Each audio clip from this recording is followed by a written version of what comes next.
نصلي ونسلم على رسوله الكريم أما بعد أعوذ بالله من الشيطان الرجيم بسم الله الرحمن الرحيم ما كان محمد أبا أحد من رجالكم ولكن رسول الله وخاتم النبيين وكان الله بكل شيء عليما آمنت بالله صدق الله مولانا العظيم جزاک اللہ۔ آج دوسرا اشرا شروع ہو چکا ہے اور آج کا ہمارا موضوع ہے عقیدہ ختم نبوت، اور یہ وہ اہم جزء ہے، اہم حصہ ہے بندہ مومن کے ایمان کا کہ اگر کسی کو اس میں شک و شبہ پیدا ہو، اگر کوئی بندہ مومن وہ جس میں خاصیت یہ ہے کہ وہ رب کریم کو بھی مانتا ہے، کلمے پہ پورے پہ یقین رکھتا ہے، حضور علیہ السلام کی ذات پر بھی ایمان لاتا ہے، نمازیں بھی پوری پڑھتا ہے، روزے بھی پورے رکھتا ہے، حج بھی ادا کرتا ہے، زکوٰۃ بھی ادا کرتا ہے، صدقہ و خیرات بھی کرتا ہے، نیکی کا ہر کام کرتا ہے، ہر عقیدے پہ یقین رکھتا ہے، لیکن اگر صرف نہیں رکھتا ہے تو اس عقیدے پر کہ حضور علیہ السلام آخری نبی ہے، صرف اس عقیدے پر یقین نہیں رکھتا ہے تو اس بندے کی ساری عبادتیں ضائع ہیں، ساری نیکیاں رائے گاہ ہیں، وہ بندہ دائرہ اسلام سے خارج ہو جاتا ہے۔ یہ اسی طرح اہم جزء ہے جس طرح ہم کلمے کو مانتے ہیں، جس طرح ہم آخرت کے عقیدے پر یقین رکھتے ہیں، اسی طرح عقیدہ ختم نبوت پر بھی یقین رکھنا ہر مسلمان کے لیے لازم جزء ہے اور اس کے لیے فرض قرار دیا گیا ہے۔ حضرت عیسیٰ بن مریم آپ آخری نبی ہیں حضور علیہ السلام سے پہلے بنی اسرائیل میں سے۔ قرآن کریم میں رب کریم نے فرمایا، حضرت عیسیٰ علیہ السلام نے جاتے جاتے لوگوں کو خوشخبری دی، کہا میں تو جا رہا ہوں ومبشرا برسول یأتی من بعد اسمہ احمد، لیکن میں جانے کے بعد تمہیں ایک ایسے رسول کی خبر دے رہا ہوں جو میرے بعد آنے والے ہیں، اور فرمایا وہ کتنے سو سال بعد آئیں گے، لیکن عیسیٰ علیہ السلام نے فرمایا میں اللہ کا نبی باتیں جانتا ہوتا ہے، میں تمہیں یہ بھی بتا کے جا رہا ہوں کہ میرے بعد جو آئے گا وہ بڑی شانوں والا ہوگا، اور یہ بھی بتا کے جا رہا ہوں کہ اس کا نام رب کی طرف سے احمد رکھا جائے گا۔ تو حضرت عیسیٰ علیہ السلام حضور علیہ السلام کی بشارت دے کر گئے تھے، اور مالک کریم نے قرآن پاک میں فرمایا ما کان محمد ابا احد من رجالکم ولکن رسول اللہ وخاتم النبیین۔ بچہ یہ آیت یاد رکھتا ہے۔ کیوں ایسا ہوتا ہے کہ جب ہم ختم قرآن پاک پڑھتے ہیں، وہ کسی کے ایصال ثواب کے لیے ہو، وہ محفل کے اختتام پر ہو، تو ہمارے بزرگوں نے یہ آیت کے ساتھ شامل کی ہے۔ کس لیے؟ کیونکہ یہ 22واں پارہ ہے، نہ یہ سورت کو یاد کرتا ہے نہ کسی کو یاد رہتی ہے، اس لیے یہ آیت بھی ہم نے ختم قرآن پاک کا حصہ بنایا ہوا ہے تاکہ ہر وقت پڑھی جائے، بار بار دہرائی جائے، اور بچے کے سامنے جب یہ آیت پڑھی جائے تو اسے یاد آ جائے کہ یہ تو میں نے سنی ہوئی ہے۔ بندہ پڑھنا شروع کرے تو اسے پتہ چل جائے کہ یہ حضور علیہ السلام کا نام آ گیا ہے، یہ تو مجھے خود بخود ساری ہی یاد ہے۔ اس آیت کا شان نزول کیا ہے؟ نبی کریم صلی اللہ علیہ وآلہ وسلم کی آنگن میں پھول کھلے، اللہ کریم نے اولاد جیسی نعمت سے نوازا، بعد میں ایک کہا بعد میں تین، لیکن جیسے بھی اولاد ہوئی رب کریم کے حکم سے مالک کریم نے ساری کی ساری اولاد کو اپنے پاس بلا لیا۔ مالک کی امانت ہے، رب نے اپنے پاس بلا لیا۔ اب حضور علیہ السلام کے غلام تھے جن کا نام تھا حضرت زید۔ حضور علیہ السلام انہیں بیٹا کہا کرتے تھے، پکار کے بیٹا کہا کرتے تھے۔ اب لوگوں نے کہنا شروع کر دیا کہ جیسے نبی ہوتا ہے نا، اس کے بعد اس کی نبوت اس کے بیٹے کو ملا کرتی ہے، تو یہاں نبوت ایسے ہی چلے گی کیونکہ حضور علیہ السلام کی یہ بیٹے بن گئے ہیں۔ تو مالک نے فرمایا ما کان محمد ابا احد من رجالکم، فرمایا محمد صلی اللہ علیہ وآلہ وسلم تم مردوں میں سے کسی کے بھی باپ نہیں ہیں، بیٹیاں ضرور ہیں ان کی لیکن مردوں میں سے کسی کے باپ نہیں ہیں، بلکہ رسول اللہ، بلکہ ان کا خاصہ یہ ہے کہ یہ اللہ کے رسول ہیں، وخاتم النبیین، اور مالک کریم نے نبوت کو ان پر ختم کر دیا ہے۔ اب اگر اولاد ہوتی تو پھر نبوت چلتی، نبوت نہ چلتی تو پھر حضور علیہ الصلوۃ والسلام کے خاصے میں کوئی نہ کوئی کمی نکالتا۔ تو مالک کریم نے فرمایا ہم نے اولاد آپ سے لی ہے وجہ ایک ہی ہے کہ ہم نے آپ پر نبوت کو ختم کرنا تھا۔ فرمایا زید ان کے غلام ہیں، انہیں ویسے کہہ سکتے ہیں کہ بیٹا ہے، لیکن مردوں میں سے کسی کے باپ نہیں ہے۔ اور نبی کریم صلی اللہ علیہ وآلہ وسلم نے فرمایا عن ابی ہریرہ قال قال رسول اللہ صلی اللہ علیہ وسلم فضلت علی الانبیاء بست اوتیت جوامع الکلم ونصرت بالرعب واحلت لی الغنائم وحملت لی الارض طہورا۔ نبی کریم صلی اللہ علیہ وآلہ وسلم نے فرمایا سارے انبیاء پر مجھے 5 فضیلتیں عطا کی گئی ہیں۔ پہلی فضیلت فرمایا اوتیت جوامع الکلم، مجھے ایسا کلام عطا کیا گیا ہے کہ جس سے جتنے معنی نکالتے جاؤ گے مالک کریم کے حکم سے وہ کلام ایسا عطا کیا گیا ہے قیامت تک آنے والا بندہ قرآن سے مسئلے نکال سکتا ہے۔ ہزاروں ایسی باتیں ہیں جو اس دور میں نہیں ہوتی تھی۔ دور جو ترقی کرتا گیا، ماڈرن ہوتا گیا، ایسے مسائل آتے گئے، ایسی چیزیں آتی گئیں جو اس دور میں تصور بھی نہیں کی جا سکتی تھی۔ لیکن فرمایا قرآن ایک ایسی کتاب ہے جو مجھے عطا کیا گیا ہے، زمانہ گزرتا جائے گا لیکن جیسے جیسے تمہیں مسئلہ درپیش آئے گا تم قرآن کو کھولو گے، تمہارے وقت کے مطابق تم اپنے قرآن سے مسئلہ حل کر سکتے ہو۔ اور علامہ محمد اقبال نے قرآن پاک کی صفت بیان کرتے ہوئے کہا کتاب زندہ قرآن حکیم۔ اقبال نے کہا یہ وہ کتاب ہے جو زندہ کتاب ہے، جس دور میں بھی تو چاہے گا یہ نہیں سمجھے گا کہ 1450 سال پہلے آئی تھی، 1500 سال پہلے آئی تھی، اس وقت تو یہ ترقی نہیں تھی، یہ سائنس نہیں تھی، یہ ساری چیزیں نہیں تھی، لیکن آج اگر میں مسئلہ نکالنا چاہوں تو اقبال نے کہا یہ نہیں سمجھنا کہ یہ کتاب وہ ہے جو اس وقت نازل ہوئی تھی، یہ ہر دور میں زندہ اور جاوید کتاب ہے۔ جب بھی تو اس سے مسئلہ نکالنے لگے گا تیرا مسئلہ ہی تیرے سامنے رکھ دے گا۔ فرمایا پہلی خوبی وہ کی تو جوامع الکلم، مجھے ایسا کلام عطا کیا گیا ہے جس میں سے ایک آیت سے ہزاروں مسئلے حل کیے جاتے ہیں۔ ایک چھوٹی سی مثال، حضور علیہ السلام کی بارگاہ میں حضرت انس بن مالک رضی اللہ تعالیٰ عنہ آپ کی خدمت میں رہا کرتے تھے۔ حضور علیہ السلام ایک دن گھر تشریف لائے۔ حضرت انس بن مالک آپ کا نام اصل تھا عمیر نام تھا، تو حضرت انس بن مالک نے ایک چڑیا کا بچہ پالا ہوا تھا۔ حضور علیہ السلام گھر تشریف لائے، حضرت انس بن مالک پریشان ہے۔ میرے کریم محبوب نے پوچھا، نام عمیر تھا، کہا ابو عمیر، اے عمیر کے باپ، کہا ابو عمیر کدھر کیا ہے وہ چڑیا کا بچہ، تو غمگین ہو گیا ہے۔ بات صرف اتنی سی تھی، حضور علیہ السلام کا کلام اتنا تھا۔ پہلی بات تو تھی نا قرآن کی کہ ہر مسئلہ قرآن سے عمل کیا جا سکتا ہے، اور یہ بات ہے حضور علیہ السلام کے کلام کی۔ میرے کریم محبوب نے صرف اتنا فرمایا، اور میں ابو عمیر انہیں چڑیا کا بچہ کہاں کیا ہے، آج اس سے کھیل نہیں رہا ہے۔ محدثین نے یہاں تک کلام روکے، اور میں حضور نے جو جتنی بات کی تھی فقہائے احناف نے اس اتنی سی بات سے 100 مسائل فقہی اخذ کیے ہیں، 100 مسئلے نکالے ہیں اس اتنی سی بات سے۔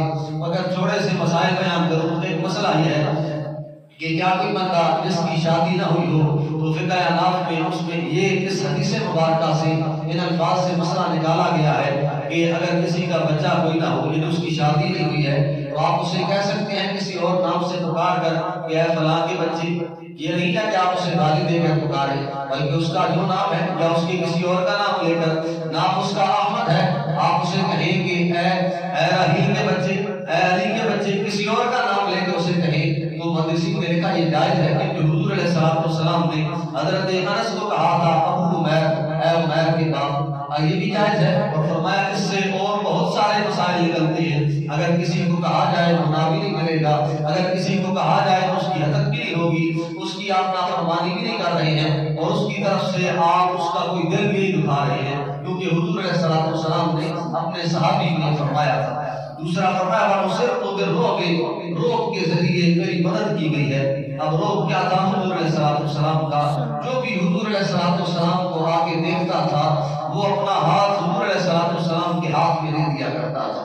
عیسائیوں کا ایک بڑا امام تھا ان سب نے اسے جوڑا اور کہا ہم تجھے بڑا انعام دیں گے، تو ہماری طرف سے جا نبی سے مناظرہ کرنے کے لیے۔ اب وہ بڑے سوال تیار کر کے آیا، بڑی باتیں لے کے آیا، حضور علیہ السلام کی بارگاہ میں آیا۔ جیسے ہی چہرہ مصطفیٰ صلی اللہ علیہ وآلہ وسلم کو دیکھا، حضور نے فرمایا مجھے روب کے ذریعے سب انبیاء پہ فضیلت دی گئی ہے کہ مجھے ایسا روب اور دبدبہ عطا کیا گیا ہے، جو کوئی مجھے دیکھتا ہے وہ پھر کسی اور کی طرف نہیں جاتا ہے۔ اب وہ آیا تھا مناظرہ کرنے، آیا تھا وہ اپنے دین کی طرف سے مقابلہ کرنے، لیکن جیسے ہی حضور علیہ السلام کا چہرہ دیکھا مجلس میں بیٹھ گیا۔ میرے کریم محبوب نے اسے قریب بلایا اور پوچھا، کہا کیوں آیا ہے؟ اس کی ہمت نہیں بن رہی ہے کہ وہ سوال کرے، وہ کہتے ویسے ہی آیا ہوں۔ میرے کریم محبوب نے دوسری مرتبہ پوچھا، جواب کوئی نہیں اس کے پاس، پھر بھی حضور علیہ السلام نے فرمایا تو بتائے گا کیوں آیا ہے، کیا میں تجھے بتاؤں تو کس ارادے سے آیا ہے؟ اس نے کہا اگر آپ ہی بتا دیں تو اچھی بات ہے۔ میرے کریم محبوب نے فرمایا فلاں بندہ بیٹھا تھا تیرے پاس، یہ مجلس تھی اور اس مجلس میں تجھے اپنا مقرر بنا کے بھیجا گیا ہے، تجھے اپنا نائب بنا کے بھیجا گیا ہے کہ تو جا مناظرہ کر کے آ۔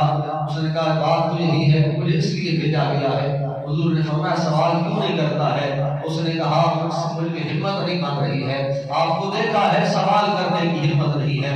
میرے کریم محبوب نے فرمایا پوچھ تو صحیح، جو سوال تیار کر کے لایا تھا پوچھ تو صحیح، کیا کہنا چاہتا ہے؟ اس نے کوئی نہ بتایا۔ حضور علیہ السلام نے فرمایا تو بتاتا ہے یا میں تجھے بتاؤں تو کیا سوال تیار کر کے آیا تھا؟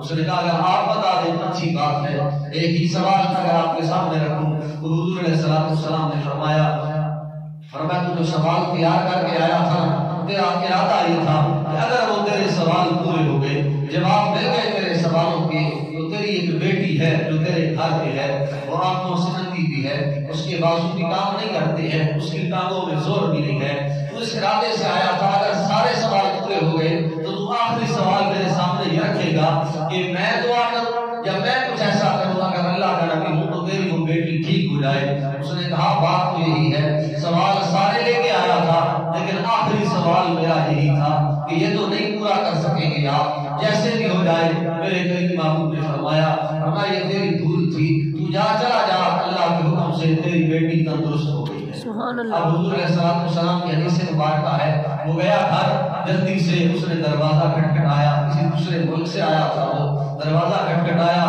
تو اندر سے آواز آئی کون ہے؟ جواب دیا، کہا میں اس گھر کا مالک ہوں۔ وہ بیٹی دوڑی آئی، اس نے دروازہ کھولا، وہ باپ جس نے بیٹی کو معذور دیکھا تھا اب وہ بیٹی جوانی کی عمر میں پہنچ چکی تھی، اچانک اسے اس حالت میں ملا ہے کہ وہ دوڑے آئی اور دروازہ کھول رہی ہے۔ اس نے کہا بیٹی کیا ماجرا ہے، بتا تو صحیح، میں تجھے چھوڑ کے گیا تھا، تو بیمار تھی لیکن واپس آیا ہوں تو تندرست ہو گئی ہے، ایسا کیا ہوا ہے؟ اس نے کہا بابا جان جہاں آپ بیٹھے تھے سوال جواب کر رہے تھے، آپ کیا سمجھتے ہیں وہاں صرف آپ بیٹھے تھے؟ جہاں آپ بیٹھے تھے خواب میں میں بھی وہیں پہ بیٹھی تھی، جہاں آپ سارا کچھ بتا رہے تھے اس کریم میں خوبصورت چہرے والے نے کہا تھا کہ جہاں تیری بیٹی ٹھیک ہو گئی ہے میں بھی خواب میں وہیں پہ بیٹھی تھی، جیسے ہی انہوں نے کہا ٹھیک ہو گئی ہے اللہ کے حکم سے میرے اعضاء تندرست ہو گئے۔ سبحان اللہ۔ مجھے روب کے ذریعے مدد کی گئی ہے اور حلت دی الغنائم، اور تیسری خوبی یہ ہے کہ میرے لیے مال غنیمت حلال کر دیا گیا ہے۔ اس سے پہلی امتوں میں حکم اور تھا اگر جنگ کی جاتی تھی مال دشمن کا کوئی قبضہ کر لیتے تھے مسلمان تو انہیں لوگوں میں بانٹنے کا حکم نہیں تھا، انہیں تقسیم کرنے کا حکم نہیں تھا۔ اور میں چوتھی خوبی وَحُمِلَتِ الْأَرْضُ طُهُورًا وَجُعِلَتِ الْأَرْضُ طُهُورًا، میرے لیے ساری کی ساری زمین کو پاک بنا دیا گیا ہے۔ ہر نبی کے لیے حکم تھا اگر عبادت کرنی ہے تو مسجد میں جانا پڑے گا، اگر عبادت کرنی ہے تو عبادت گاہ میں جانا پڑے گا، اگر امتی نے نماز پڑھنی ہے، اگر امتی نے مالک کو یاد کرنا ہے تو اسے جانا پڑے گا اس دائرے کے اندر جو علاقے میں مختص کیا گیا ہے کہ وہاں جا کے رب کی عبادت کرنی پڑے گی۔ اگر کوئی گھر میں نماز پڑھتا ہے اس کی نماز ہم قبول نہیں کرتے تھے، لیکن محبوب یہ آپ کے لیے نصیحت ہے کہ آپ کا امتی جہاں کہیں بھی ہو ہم نے آپ کے آنے کے بعد ساری ناپاکیوں کو دور کر دیا ہے، ساری غلطوں کو دور کر دیا ہے۔ گھر ہے ایک کافر کا، گھر ہے ایک غیر مسلم کا، لیکن وہ بھی کوئی ناپاک ہم نے نہیں چھوڑا ہے، اس چار دیواری میں بھی آگے کوئی مسلمان ہمیں یاد کرنے لگ پڑے ہم اس کی نماز پوری کا بھرے قبول فرمائیں۔ سبحان اللہ۔ ہم نے آپ کے آنے کے بعد ساری زمین کو پاک کر دیا ہے۔ پھر فرمایا چوتھا میرے لیے یہ خاصہ ہے، ارسلت الی الخلق کافہ، کوئی نبی آیا ایک علاقے کے لیے تھا، کوئی نبی آیا ایک بستی کے لیے تھا، کوئی نبی آیا چاہے وہ پورے زمانے کے لیے کیوں نہ ہو لیکن وہ ایک وقت میں تھا، جیسے ہی گزرتا گیا اس کی جگہ کسی اور نبی نے آ کر لے لی۔ لیکن فرمایا مجھے یہ خاصیت حاصل ہے کہ رب کریم نے مجھے ایسا نبی بنا کے بھیجا ہے کہ قیامت تک آنے والی مخلوق کے لیے میں آخری نبی ہوں۔ جن چھٹی خوبی میری ہے بہت مابین نبی ہو، اللہ رب کریم نے مجھے آخری نبی بنا کے بھیجا ہے، مجھ پر نبوت کو ہر صورت میں ختم کر دیا ہے۔ اور کہیں نبی کریم صلی اللہ علیہ وسلم نے فرمایا ایسا کیوں ہوتا ہے کہ وقت گزرتا جاتا ہے کوئی نہ کوئی نبوت کا دعویٰ کرنے والا آ جاتا ہے، جیسے اس دور میں مرزائی ہے، اب وہ لوگ عبادت گاہیں بھی بناتے ہیں، مسجدوں نے نہیں کہہ سکتے ہیں کیونکہ علماء نے یہ فتویٰ دیا ہے کہ جس چیز کو وہ تیار کرتے ہیں مسجد جیسا بناتے ہیں وہ نمازیں اس پہ پڑھتے ہیں، نماز ان کی یہی ہے، روزہ ان کا یہی ہے، عبادتیں ساری ان کی یہی ہے۔ اگر وہ کہتے ہیں تو وہ کہتے ہیں حضور علیہ السلام کے بعد بھی کوئی نبی آ سکتا ہے، تو بالاتفاق یہ پاکستان کا قانون بھی ہے کہ قادیانی دار اسلام سے خارج ہے۔ ایسا کیوں ہے کہ وقت گزرتا جاتا ہے کوئی نہ کوئی نبوت کا دعویٰ کرنے والا آ جاتا ہے، کہ حضور علیہ السلام کا فرمان ہے عن نبی ہریرہ قال قال رسول اللہ صلی اللہ علیہ وسلم ولا تقوم الساعة، علی محمد علیہ السلام نے فرمایا ورنہ قیامت اس وقت تک قائم نہیں ہوگی حتی یبعث دجالون وکذابون، جہاں تک کہ لوگ دجال بن کے کائنات میں نہیں آئیں گے، جھوٹے بن کے کذاب بن کے نہیں آئیں گے، اور فرمایا قریبا من ثلاثین، اور یہ وہ لوگ ہوں گے جو تقریباً 30 کے قریب ہوں گے، 30 کے قریب لوگ ہوں گے۔ حضور نے فرمایا میرے بعد جو نبوت کا دعویٰ کریں گے فرمایا کلہم یزعم انہ رسول اللہ، اور ان میں سے ہر بندہ یہ گمان کرے گا کہ وہ اللہ کا رسول بن کے آیا ہے، لیکن سن لو میرے بعد نبوت ختم ہو گئی ہے۔ اور کہیں حضور علیہ السلام نے فرمایا قال قال رسول اللہ صلی اللہ علیہ وسلم ان الرسالۃ والنبوۃ قد انقطعت، رسالت اور نبوت مجھ پر ختم کر دی گئی ہے، فلا رسول اللہ بعدی ولا نبی بعدی، فرمایا نہیں میرے بعد کوئی رسول آئے گا اور نہیں میرے بعد کوئی نبی آئے گا۔ اور یہ تو تھی حدیث مبارکہ رب کے قرآن کا حکم۔ امام ابن حجر عسقلانی علیہ رحمہ نے ایک بڑی ہی خوبصورت بات نقل کی ہے، ہر دور میں ایسا ہوتا ہے، اس دور میں بھی آپ پیچھے چلے جائیں، ممتاز قادری نے ایک ایسے شخص کو واصل جہنم کیا ہے جو کہ قدر ایسا نہیں ہے کہ ملک کا قانون موجود ہو تو آپ اسے ہاتھ میں لے سکتے ہیں، لیکن ہر صورت میں کوئی نہ کوئی روکنے والا رب کے حکم سے پیدا ہو جاتا ہے، کوئی نہ کوئی ایسا شخص پیدا ہو جاتا ہے جو اللہ کریم کے حکم سے کسی کا مقابلہ کرنے کے لیے جو رب کے رسول صلی اللہ علیہ وآلہ وسلم کی عزت و حرمت میں ہاتھ ڈالتا ہے، کوئی نہ کوئی اسے واصل جہنم کرنے کے لیے مالک پیدا فرما دیتا ہے۔ انسان ہے حضور علیہ السلام کے مقابلے میں کوئی کسی اور کا ذکر کرتا ہے اس کا خون کھول جاتا ہے، لیکن امام ابن حجر عسقلانی نے جو بات لکھی ہے دل تڑپ جاتا ہے وہ بات سن کے۔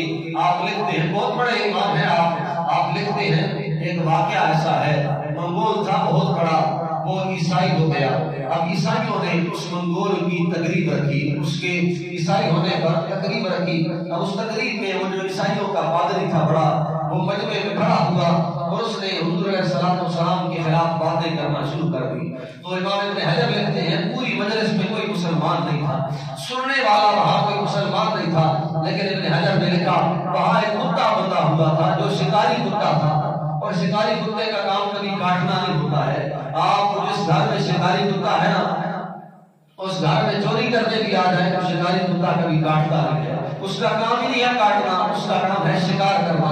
امام ابن حجر نے لکھا جب اس نے حضور علیہ السلام کی گستاخی کی، وہ جو کتا تھا نا وہ رسی سے بندھا ہوا تھا بھی شکاری، لیکن جب رب کے حکم سے اس کتے کو ادھر ملا وہ کتا دوڑا، اس نے رسی کو توڑا، وہ اس پادری کی گردن کو آ کے لپٹ گیا، اب وہ لوگوں نے اسے چھڑا لیا، اس کو کو زخم تو آ گئے لیکن لوگوں نے اسے بچا لیا.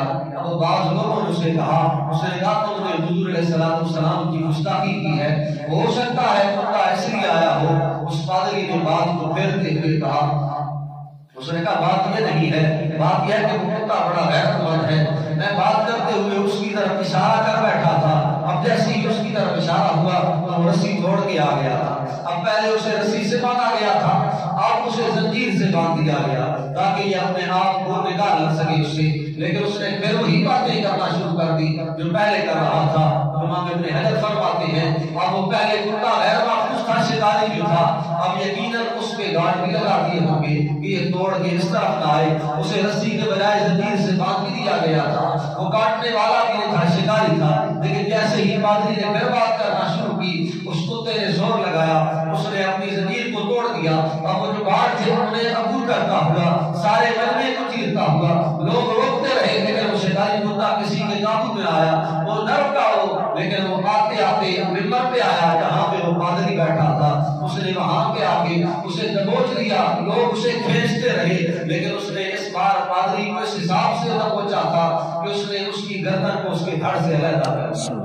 تو فرمایا امام ابن حجر اسقلانی نے یہ بات ختم کرنے کے بعد فرمایا اگر کسی بندے کے سامنے حضور علیہ السلام کی گستاخی کی جائے اور وہ اس بندے سے بدلہ نہ لے سکے تو سمجھ لے کہ وہ شکاری کتا اس بندے سے بہتر ہے. اس مسلمان سے وہ کتا بہتر ہے جس نے حضور علیہ السلام کا بدلہ لے لیا تھا, حضور کے بارے میں بات کرنے والے کی جان لے لی تھی. قطعاً یہ مراد نہیں ہے کہ فقہ حناف کا یہ موقف ہے کہ آپ کسی کی بھی جان لے سکتے ہیں. اگر کوئی ایسا واقعہ ہوتا ہے, کوئی ایسا پہلو آپ کے سامنے آتا بھی ہے تو ہمارا موقف یہ ہے آپ پہلے ریاست کے قانون کو سامنے رکھیں گے, ملک کے قانون کو سامنے رکھیں گے. آپ پرچہ درج کرائیں گے, جان لینے کی آپ کو ریاست نہیں ہے.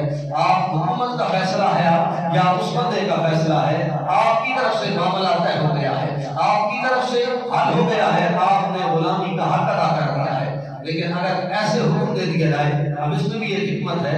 حضرت عمر فاروق رضی اللہ تعالیٰ عنہ کے دور میں ایک شخص تھا جسے شک تھا حضور علیہ السلام کے فیصلے کا. یہودی کے ساتھ معاملہ تھا, بات سب نے سنی ہے. یہودی کے ساتھ معاملہ تھا, اس کا شک تھا اسے کہ فیصلہ غلط ہوا ہے. وہ حضرت عمر فاروق کی بارگاہ میں مسلمان لے آیا اس یہودی کو. اس نے کہا ہم فیصلہ حضرت عمر سے کرائیں گے. حضرت عمر فاروق نے پوچھا کیا معاملہ ہے؟ انہوں نے کہا ہم نے فیصلہ کرانا ہے. وہ یہودی آگے بڑھا, اس نے کہا ہم حضور سے فیصلہ کرا کے آ گئے ہیں, حضور نے میرے حق میں فیصلہ کر دیا ہے لیکن یہ مسلمان نہیں مان رہا ہے. اس نے کہا ہم حضرت ابوبکر صدیق کے دروازے پہ بھی گئے تھے, انہوں نے کہا فیصلہ میں نہیں کروں گا, جاؤ فیصلہ عمر سے کراؤ. حضرت عمر فاروق نے کہا تم کھڑے رہو دروازے پہ, میں اندر سے ہو کے آتا ہوں. آپ اندر گئے, تلوار نکالی, باہر آئے, وہ جو مسلمان تھا نا اس کا سر تن سے نکال دیا. لوگ اکٹھے ہو گئے, انہوں نے کہا معاملہ کیا ہے؟ اس نے کوئی گستاخی نہیں کی ہے, یہ تو دائرہ اسلام سے خارج ہی نہیں تھا, ایک طرف یہودی تھا ایک طرف مسلمان تھا. آپ نے سر تن کا تن سے جدا کیا ہے تو اس کا کیا ہے جو مسلمان تھا. حضرت عمر فاروق نے فرمایا جیسے حضور کا فیصلہ منظور نہیں ہے اس کا فیصلہ عمر کی تلوار کیا کرتی ہے. رب نے قرآن اتار دیا, فرمایا جس کو میرے محبوب کا فیصلہ منظور نہیں ہے اس کو قتل کرنے والا دائرہ اسلام سے خارج نہیں ہے, اس کو مارنے والا مومن نہیں, مومن ہونے سے خارج نہیں ہے. بلکہ مالک نے فرمایا جس کو میرے محبوب کا فیصلہ منظور نہیں ہے, یہ ہمارے قرآن کا فیصلہ ہے, وہ بندہ کبھی مومن ہو ہی نہیں سکتا. تو یہ یعنی بغیر عدالت کے حضرت عمر فاروق نے فیصلہ کر دیا تھا, مسلمانوں کا غلبہ تھا, حکم اور تھا. لیکن آج حکم یہ ہے آپ کے سامنے ایسا کام ہو تو آپ نے آگے بڑھ کر قانون کا حساب لینا ہے, قانون کا سایہ لینا ہے, قانون کو سامنے رکھنا ہے. یہ وہ باتیں تھیں جو ہر مسلمان کے لیے جاننا ضروری ہے کہ حضور علیہ السلام کی ذات کے بارے میں یہ عقیدہ کہ حضور علیہ السلام سب سے آخری نبی ہیں, اس میں کسی قسم کا جھول ہو, کسی قسم کا شک ہو تو آپ دائرہ اسلام سے خارج ہو جاتے ہیں. پیر مہر علی شاہ نے یہ بھی لکھا ہے کہ وہ جو پیر مہر علی شاہ کے مقابلے میں تھا قادیانی, غلام محمد مرزا قادیانی, اس نے اعلان کیا, اس نے کہا میں نبی ہوں. تو پیر مہر علی شاہ نے اس سے مقابلہ کیا, اب فیصلہ کر دیا, اور میں جو کوئی اس کے شک کرے اس میں کہ کیا پتہ ہو سکتا ہے یہ بھی نبی ہو, اور میں وہ تو بندہ ہے ہی دائرہ اسلام سے خارج. اب جو کوئی دلیل بھی مانگنے جائے گا نا اس سے کہ تو دلیل دے دے مجھے کہ تو نبی ہے, اور میں وہ دلیل مانگنے والا بھی دائرہ اسلام سے خارج ہو چکا ہے. تو یہ ایسا نازک مسئلہ ہے جو ہر مسلمان کے لیے جاننا ضروری ہے. اللہ کریم کی بارگاہ میں دعا ہے مالک امر کی توفیق عطا فرمائے.